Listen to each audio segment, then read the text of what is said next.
welcoming everyone back to beautiful Kilas Ner Avram in Sha'ar Chesed Yerushalayim, welcoming even some new members and visitors. And I just wanted to mention, right, that my friends Yitzchak and Miriam Oppenheim sponsored the Shurim in Elul with a tefillah for the success of their children and all their endeavors among all of Am Yisrael, okay, especially obviously the soldiers and everyone else who's out there in these kind of troubled times. Okay, so Parshas Shoftim starts off with the idea of Shoftim, but then gets into the idea of a king. Okay, now the sugya of a melech, of a king, is very complex. What you'll see in the Rishonim, the Ramban and others point out is what seems to be a contradiction between what we have here in the Chumash and what we find in the Tanakh and Sefer Shmuel when Am Yisrael approached Shmuel and want a king.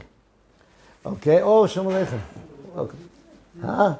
I can never tell with that clock what time's which.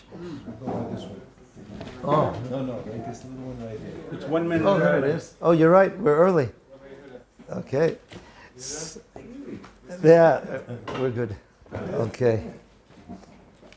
So, when it comes to the idea of the king, when we look at it in our Parsha, it seems to say very straight out, you should make a king, right? And the Sheni starts off, Kitavo la'aretz, asher Hashem elkecha noisin loch, yirishta v'yashavta bo.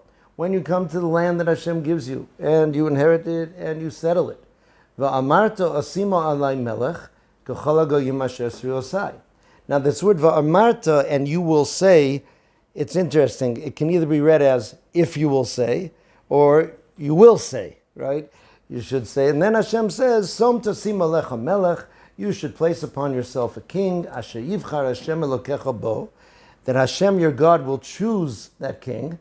Now how do I know that Hashem chose the king? That's one of the things we're going to have to look at. Right? Mikerav achecha tasim alecha melech, right? He should be one from among you, from among your brethren, etc. And that's what's brought down in the halacha. That's one of the mitzvahs that Am Yisrael is supposed to do when they come to Eretz Yisrael, is to make a melech. Okay, with various restrictions. We know there was a machlokes as to whether the Chashmonaim, after Hanukkah, were allowed to set up their kingdom, right? If it was even allowed for them, because they weren't from the family of Yehuda, right? And many questions about that. But here, in Shmuel, when Am Yisrael came to Shmuel, and they said to Shmuel, you've got old, right? And your sons cannot fill your place. And we want a king, right? K'chol hagoyim, right, like all the nations around us. Okay, and then Shmuel really let them have it, right? He gave them a lot of this, and he told them by asking for a king, they're rejecting Hashem. Okay, and if people think, wait a second, the Torah says that's something one is supposed to do. So we're going to not go into ironing out all those differences that you can see. The Ramban and Mefarshim and Tanakh all do speak about that. And problems, the Ksav Sofer, we're going to be referring to some tonight. He says part of it is, right, that they came because they said Shmuel got old.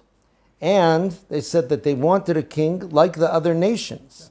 Right? Okay, that's obviously this big one. Meaning, it's not just that it bothered Shmuel that they wanted like the other nations, but even the beginning when they said, you have got old, meaning Shmuel wasn't just a communal leader. Shmuel would daven for Am Yisrael. Shmuel would teach them Torah.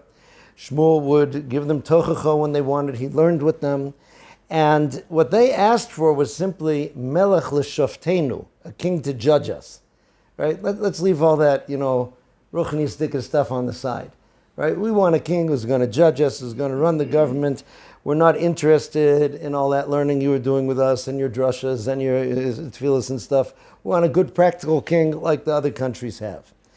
So here, this is why HaKadosh Baruch Hu told him, he says, you have to realize they're not rejecting you, they're rejecting me. Okay, here this was not coming in the right way. Let's look at the right way at how the Torah would want us to appoint a king and what that true king can be, and how that affects us, also especially approaching Rosh Hashanah, which is the whole idea of us approaching Hashem as a king. So the Sfas Emes says that the first practical need for a king is protection of society. That's what it says in Pirkei Avos. Have it mispalo b'shlomo shel malchus. Daven for the welfare of the kingdom. For ilmole moro'ah, if it wasn't for the fear of malchus, ish esre'ehu chaim below. Everyone would eat each other alive. Okay? In other words, Pirkei Avos is very general. You see them Mepharshim say any kind of malchus. It's not saying this particular king, that particular king. There has to be some type of rule. Otherwise, there are the famous things. There was that famous blackout in the 1970s, I think, in New York, right? Where suddenly it was this fascinating psychological occurrence that all sorts of respectable people walking along suddenly just realized, wait, I can smash the window of the jewelry store and take whatever I want, and nothing happens. And it was total mayhem. So there is that sense, but that isn't what Am Yisrael is supposed to need. Okay? Shmuel told Am Yisrael, when they asked him, he said, Hashem Elokeichem Malkechem. Really, Hashem is your king. Okay? We're going to be talking about that all Rosh Hashanah. Right? Hashem Melech, Hashem Molech. It's all about Kabbalas O Malchus Shamayim, and that means Hashem is our king. So what is the idea of a human king? So he says that if Am Yisrael are lacking that connection with Hashem as their king, meaning they're not getting the Yiras Shamayim from Torah, from the Chachamim, from their learning, so then they need a king. Now, that king is also supposed to be more than just some authority figure that you're afraid of. But we're human. Rabbi Yochanan, it says in the Gemara in Brachas that his Talmidim were speaking to him at the end of his life, and he gave them this bracha, Yehi mara shamayim aleichem kamara basav adom. Let your fear of heaven be like your fear of human beings. And they were insulted. They said, Rebbe, like that. He said, Halavai, right? You should be able to have, that fear like we fear human beings. We have to be honest, right? That idea that if a person sees us doing something, tell a story about the Chavetz Chaim that was once driving in a wagon, and the driver of the wagon was a bit hungry. They were passing by someone's orchard, and he hopped off the wagon to go pick a few apples. And the Chavetz Chaim said, they see you, and he dropped the apples and he ran, and he said, who saw me? So, I saw you, right? Oh, that didn't bother so much. So that is there, but we're real. We do need such things. But it's viewed as something pitiful. Like the Vasema says, Aluvin b'nei Adam. It's very pitiful for human beings who have to learn Yiras Hashem from Yiras Basar V'Dam. Meaning that everything has to be this parable. Oh, you're going to do that? Think about what you would do if the policeman saw you. That's how we have to think about, our following Hashem's desires. And this is what is referred to in Yeshaya, a famous phrase. Yeshaya said, Vatihi yir'osam osi mitzvahs anoshim lumada. Their fear of me was, mitzvahs anoshim lumada is usually translated as like following in a pattern or monkey see, monkey do, right? But here, the Sfas Emes is explaining it like this. It's learning out from people, meaning everyone has to start with my fear of people. I'm afraid of my boss, so I should really be afraid of Hashem because he's my ultimate boss. That's what it means. Mitzvah shanoshim milumada. All your attempts to try to learn about Yiras Shamayim have to come from your world of people, because you're not able to absorb it directly from the Torah. So now, when you have a real king, the king that Am Yisrael is supposed to have is supposed to help us in that way. But not simply in the way of being a scary figure who can say, off with your head, and therefore you have this fear. The king himself is supposed to draw Yiras Shamayim from Torah. He is supposed to be so suffused in Torah that he has this awe and fear of Hashem, which is there and which is tangible, and then the people will be able to receive that from him. Okay? That's what it's meant to be. That's why this description in the Chumash of what this king has to do, that he has to write a special Sefer Torah, and he has to have him with it at all times, and has to be reading it constantly.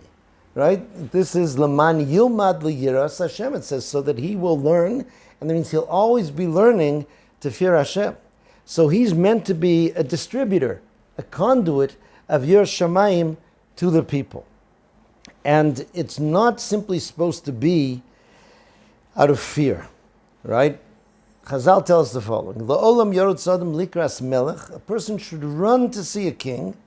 Va'afilu malchei ha'umos she'im yizke yavchin ben malchei umos olam malchei Yisrael.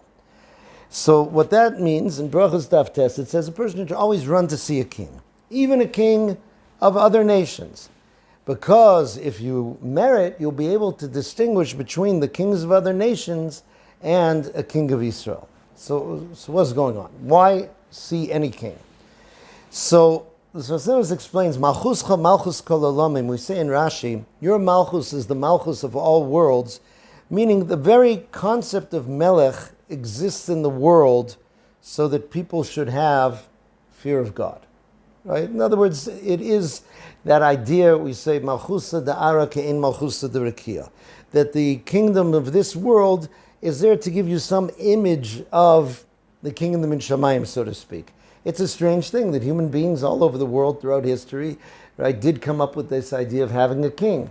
And certain ceremonies and pomp and circumstance and laws were in common with this idea of a king. So that's why also we're commanded to respect the king. Even evil kings, it's very strange. Moshe and Aaron, Rashi says Hashem told them, be careful how you speak to Paro. Paro was this evil king, but nonetheless a melech. Eliyahu with Achav, who was a wicked king of Am Yisrael, it says Eliyahu ran before him, right, because he had to give kavod to the malchus, meaning not to that person, but to the position that he was given at that time. Now, a person goes to see even a non-Jewish king, and there's questions halacha. Again, I'm tossing a lot of things into the pot here. There's a bracha, right, that one would make on a king, right, that he gave from his kavod to human beings, that human beings have this this idea of being a king.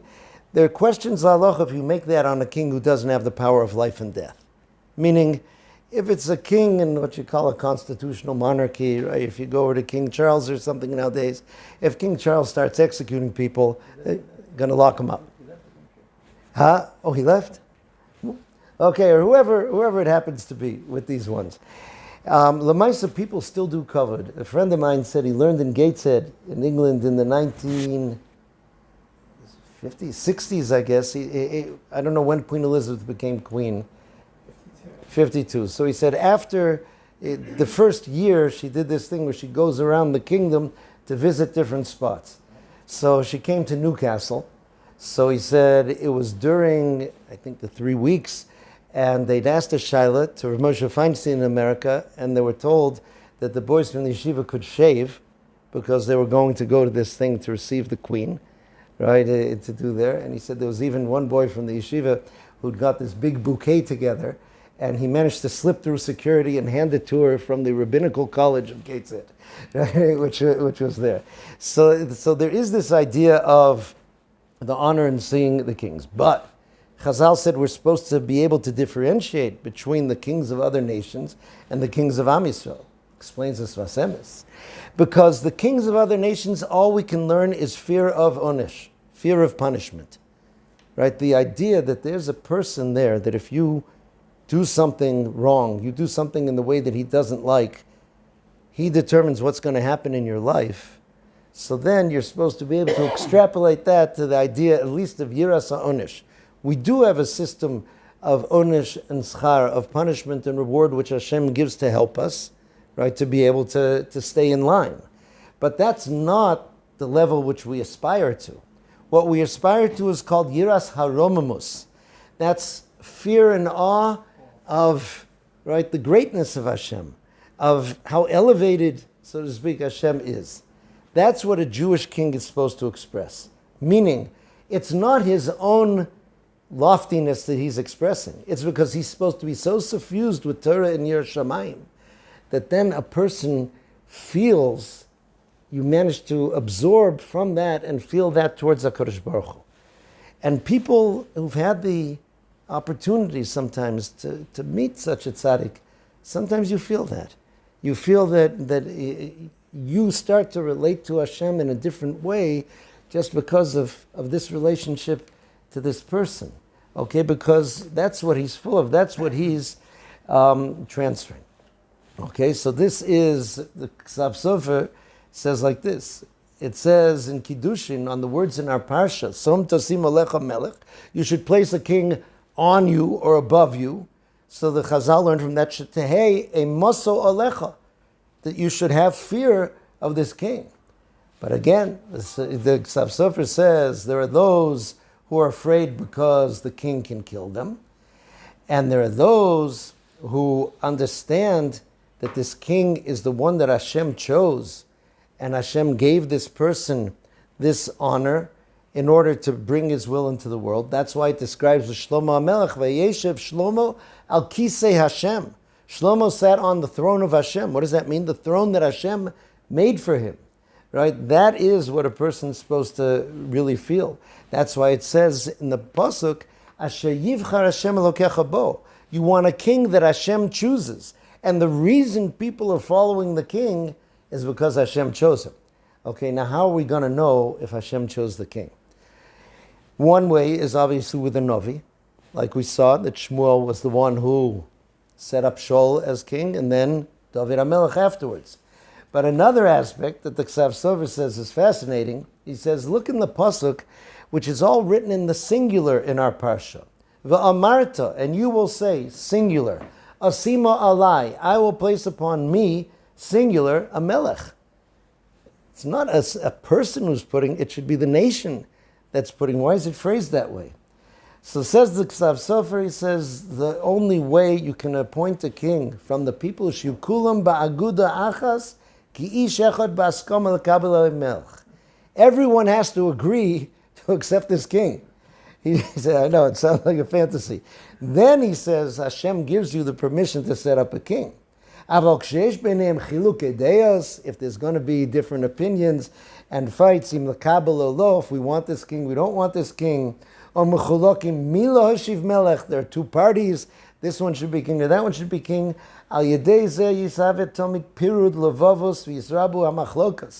Then you're just going to have people, separating from each other and fighting in machlokas. He said that is an invalid path for making a king.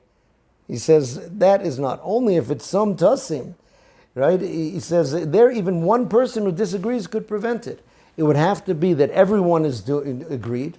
Then everyone will have the sense if such a miraculous thing happened that all the Jews agreed that one person should be king. This is clearly from Hashem, right? And therefore they will have this awe of this person because he's clearly been appointed by Hashem, because otherwise how could such a thing come about? Okay, now the king himself, right, is supposed to behave in a unique way.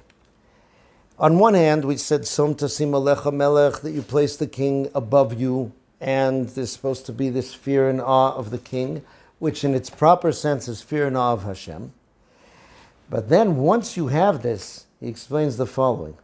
He says, Yesh, one second. I checked off so many pieces in the Ksav Sofer. So it says, right, Levilti of the room levavo. Later when it gives the restrictions on the king, he's not supposed to have too many wives, he's not supposed to have too many things, so that he shouldn't become arrogant, right? So he says, a king who qualitatively is no better than the people, so he's required to kind of enforce his higher position. He has to have all sorts of ways, you must speak to me in this way, you must step this way, step that way, etc. But someone that everyone recognizes that this person is king because qualitatively he's a different person. He's filled with Torah and Yiras Shamayim. He is totally submitting himself to the will of Hashem. Everything he does in the day is an expression of Ratzon Hashem. Then a king like that, he says, can be misnaig ba'nova. He can kind of be friendly with the people. He doesn't need that ceremony because people are going to listen to him, not because there are soldiers standing next to him with the swords, or because he can say, come sit down on the couch with me, let's have a talk, because everyone realizes that Kedusha in him, and that's what's supposed to be. So what does this have to do with us? Right? We try to call this Avodas HaParsha.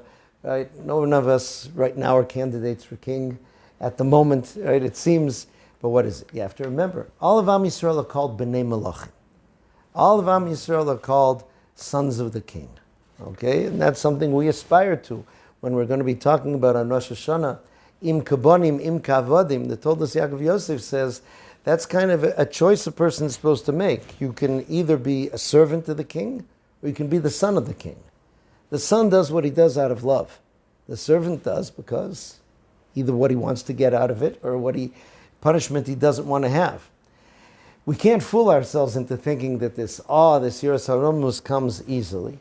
But that's what Bnei Yisrael are supposed to have as Bnei Melachim, to the extent that the Sfas says when we absorb this proper awe of Hashem, so that will be reflected on others. Other people that see such a person, what they feel also is a Yiras Shamayim. Okay, it's a hard thing to describe, but people who've been by people of such a level, right, and every generation has these things, you feel this. It's not because a particular instruction is given, because something is there, but you feel more Yiras Shamayim when you're with the person. It's the beautiful thing Chidush Yarim said, Moshe Rabbeinu, when it came time to set up the Shoftim, he told Am Yisrael, take people Yeduim l'shivtechem. Every tribe, take people who you know should be Shoftim. Right? So the Chidush Yarim, I think he asked, what do you mean that they have to know? Rashi said, because you know him, you see him every day. He comes before me, in his talus and everything. How am I going to know anything about him? So what he's saying, aren't you Moshe Rabbeinu? Aren't you the Navi? Right? He thinks, what do you mean? Right? I need you guys pick because, when I see him, I can't figure out on the interview what he's really about. You see him day to day. So Chidush Yarim answered, because when a person would become before Moshe Rabbeinu, suddenly that person would be filled with Yiras Shamayim. Right? Suddenly that person would be the best he's ever been. Right? He says, I need to find out what he's like when he's not around me. Okay? So from that we learn what it really is like, though, when you're with a person of Kedusha and Yiras Shamayim. That invests. And really all of Am Yisrael are supposed to be like that. And that's how we're supposed to bring this knowledge, so to speak, in awe of Hashem into the world. And with this he explains something so beautiful. We talk about the idea of Am Yisrael inspiring, so to speak, fear in nations of the world. It says, all the nations of the world will see that the name of Hashem is called upon you. Chazal say that's actually the Tefillin Shorosh is an expression of it, and they will fear you. So Sfas says, you have to understand what that means. Is this really a Jewish aspiration that we'll walk around the world and people will be afraid of us? Right? That we walk into a town and suddenly everybody's hiding in fear. The Jew is here. Right? It sounds like it doesn't make sense. He says, what does it mean? V'yar'u mi Mecca. Mi Mecca literally means from you. Meaning they will fear Hashem from you. From your fear of Hashem. Right? From that sense of who you are, they will have that sense of awe of Hashem as well. And there are stories of people who've been able to transmit it in that way. Okay? But that's what the Sfas says. Ma lanu sheyiru amei haaretz meitanu. What do we need that for? The people should be afraid of us.